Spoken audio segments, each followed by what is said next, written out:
Chinese airlines refused delivery of some 50 Boeing planes. Beijing rejects reports that China is negotiating with the U.S. over the tariff war. New Shenzhou space mission launched successfully this afternoon.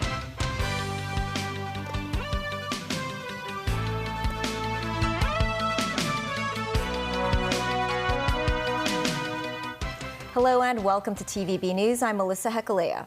Boeing has confirmed some of its Chinese customers are refusing deliveries of new planes built for them by the company due to U.S. President Donald Trump's tariffs.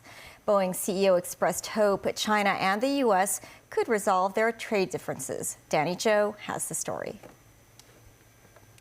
The trade war instigated by U.S. President Donald Trump has spilled into the aviation sector, with Beijing reportedly telling domestic airlines not to accept further deliveries of Boeing planes and aircraft parts from American companies. Boeing CEO Kelly Ortberg confirmed that two 737 MAX 8s built for Chinese airlines landed back at Boeing's production hub due to the hefty tariffs. And a third Boeing jet is also on the way back to the U.S. Ortberg said many Chinese customers indicated they would not take deliveries of potential retaliatory tariffs from other countries, which could affect our ability to deliver aircraft. The only region that we have an issue with aircraft delivery today is China, and due to the tariffs, many of our customers in China have indicated they will not take delivery.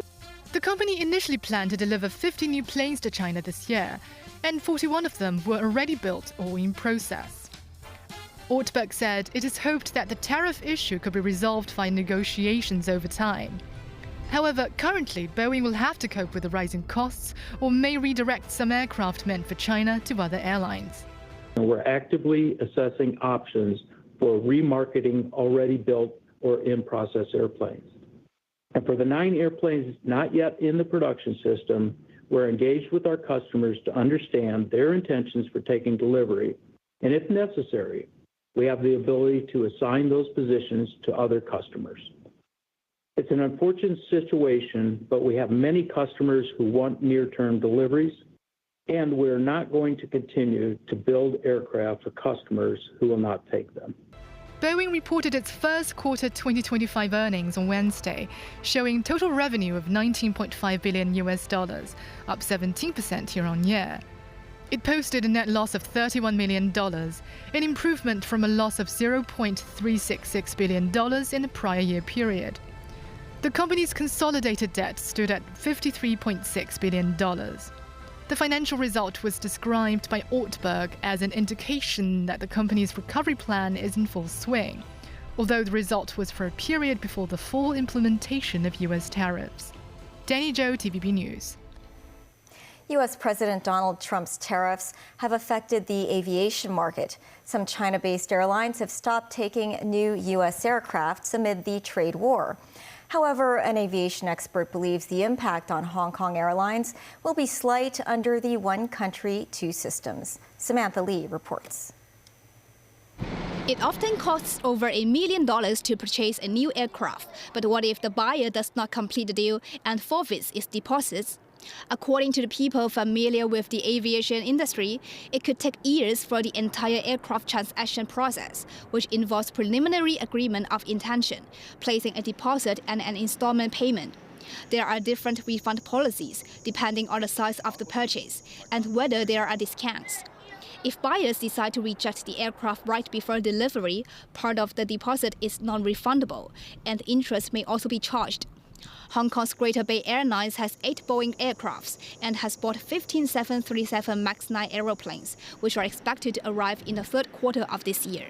The city's flagship carrier Cathay Pacific has 8 Boeing planes. It has ordered 15 MAX 9 aeroplanes and 17 747 cargo planes. The company will start receiving 21 7779 airliners starting from 2027. Professor Francis Lui from the Department of Economics at the Hong Kong University of Science and Technology said reducing delivery of U.S. planes is commercially feasible. He said with the heavy tariffs, it makes sense for mainland airlines to buy China-made planes or Airbuses.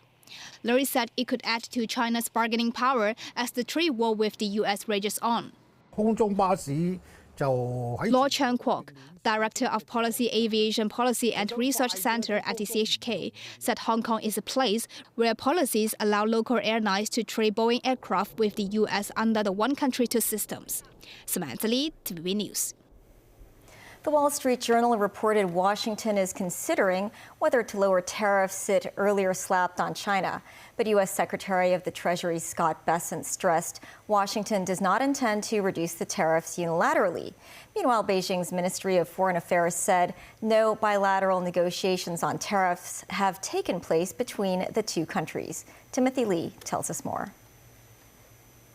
A report by the Wall Street Journal indicated U.S. President Donald Trump's administration is considering whether to massively reduce tariffs on Chinese imports in a bid to cool down tensions between the two countries.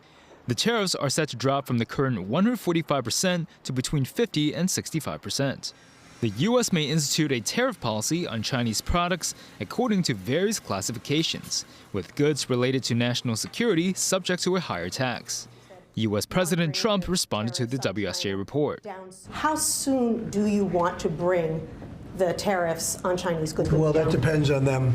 We get along. I get along very well with President Xi, and I hope we can make a deal. Otherwise, we'll set a price, and hopefully they'll come here and they'll contribute. And if they don't, that's okay.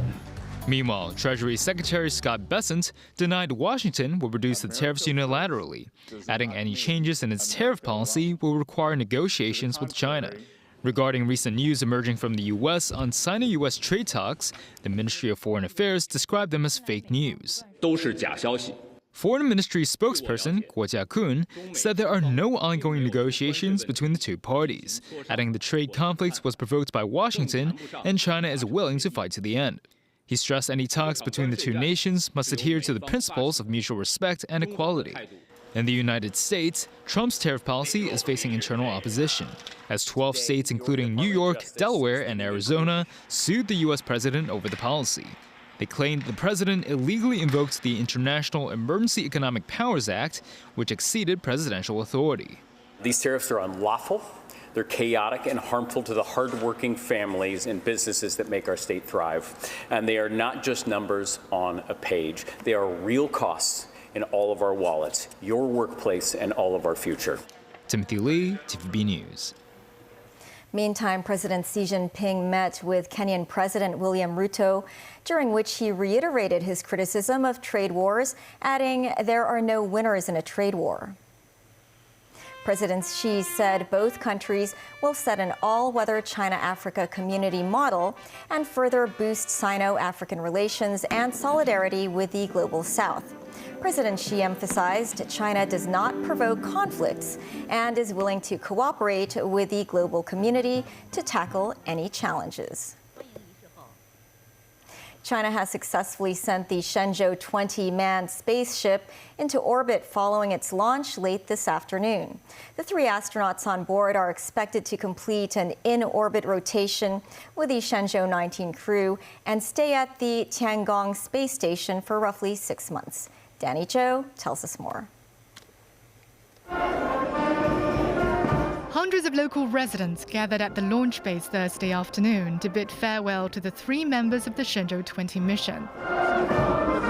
The astronauts, dressed in white spacesuits, waved to the crowd before boarding a bus to the launch pad in Jiuquan, which is on the edge of the Gobi Desert in northwestern China. Chen Dong, a veteran astronaut and the mission commander, got aboard the spaceship with the help of technicians. He was followed by 2 crewmates, Chen Zhongrui and Wang Jie, who are making their first trip to space. The Long March 2F rocket carrying the trio to the Tiangong space station blasted off from the Jiuquan satellite launch base at 5:17 p.m. 3, 2, 1, This is China's 15th crewed spaceflight. During the mission, the three-person crew will undertake a wide range of tasks, including space science experiments, application tests, spacewalks, and cargo handling. They are tasked with installing protective devices against space debris, as well as deploying and retrieving extravehicular payloads and equipment. The astronauts will participate in science education and public outreach activities, and they also brought planarians, flatworms with regenerative abilities, to the space station for the very first time. Danny Zhou, TVB News. Ahead of the launch of Shenzhou 20, an epic drone show was staged at the Jiuquan Satellite Launch Center in northwest China last night. An array of 1,000 drones lifted off from the Dongfanghong 1 launch pad in the sunset yesterday evening. They painted the night sky with brilliant milestones of the country's space exploration, offering a visual feast for spectators. The colorful formations featured the historic launch of Dongfanghong 1, China's first satellite, the Shenzhou astronauts, as well as the Chang'e lunar exploration missions. The event was to celebrate the 10th Space Day of China, which falls on Thursday. Today is the 10th Space Day of China. A Chinese astronaut said he hopes to see more young people joining the aviation industry. Some 70 secondary and primary schools in Hong Kong and the mainland have formed an aerospace education school network. They co-hosted the 10th China Aerospace Day in a secondary school in Cheung Wan today. 20 little astronauts were selected out of thousands of students from Suzhou and Hong Kong after online learning and interviews. They said they hope to become astronauts in the future. Shen Chin-yun, captain of the astronaut brigade of the Chinese People's Liberation Army, said he hopes more young people can join the aviation industry while schools can provide better science education. Ballots were drawn today for the Housing Authority's White Form Secondary Market Scheme. Successful applicants will be able to purchase secondhand subsidized flats. Samantha Lee has details.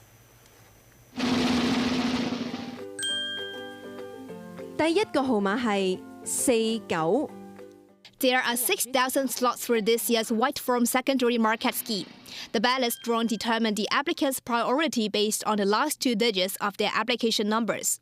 The first 10 numbers drawn were 49, 35, 39, 85, 77, 76, 32, 21, 38, and 24. The Housing Authority received some 34,000 applications, 5 times oversubscribed.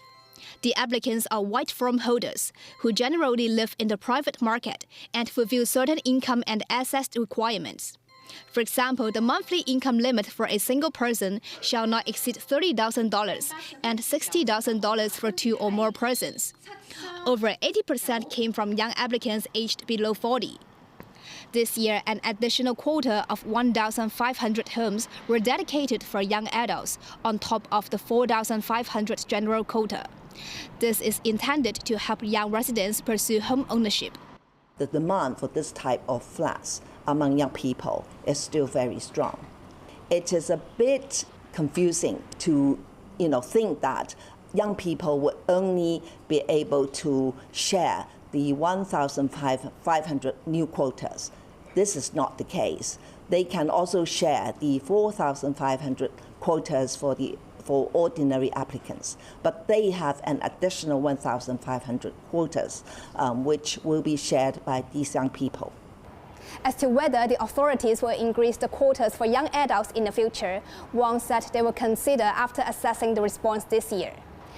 Successful applicants will receive approval letters in the 3rd or 4th quarter of this year. Samantha Lee, TVB News. Still ahead, Chief Executive John Lee witnesses signing of memorandum to improve Hong Kong's cooperation with Zhejiang. Former Korean President Moon Jae-in is indicted on bribery charges. And Donald Trump criticizes Volodymyr Zelensky for prolonging the Ukraine war.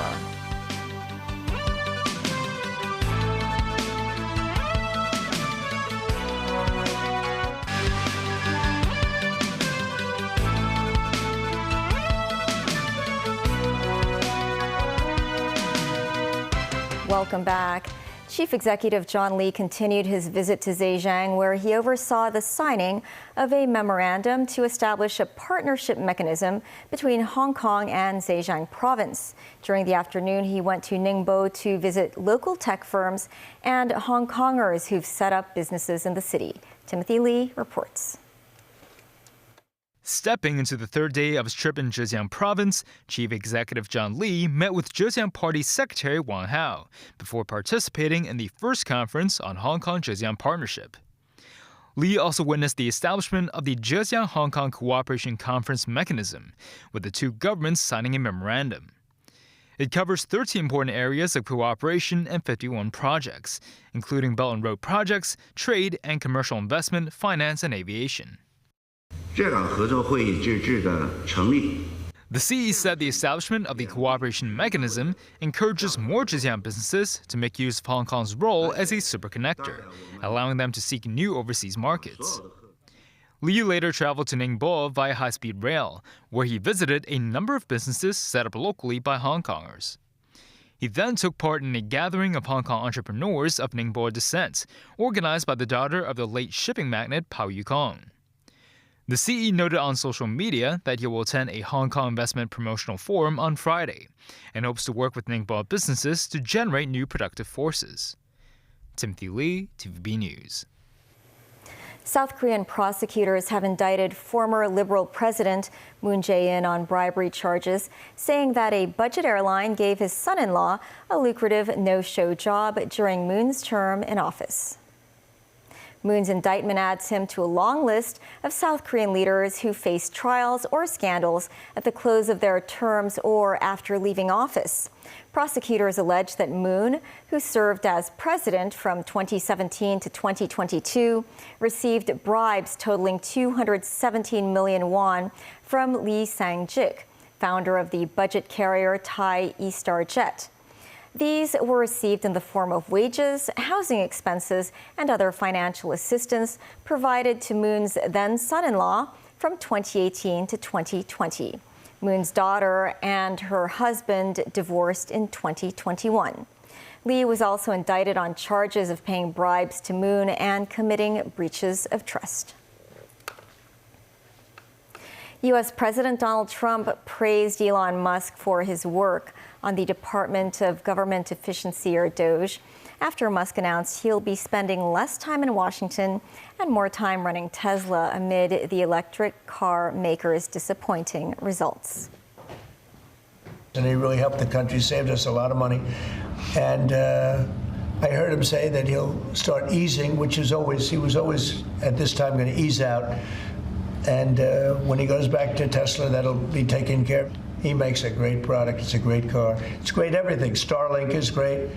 What he does is good. He's doing medical things that are amazing. And we have to, at some point, let him go and do that. U.S. President Donald Trump has lashed out at Ukrainian President Volodymyr Zelensky, saying he's prolonging the killing field. Zelensky pushed back on ceding Crimea to Russia as part of a potential peace plan in the conflict between Russia and Ukraine. Tracy Furness has more.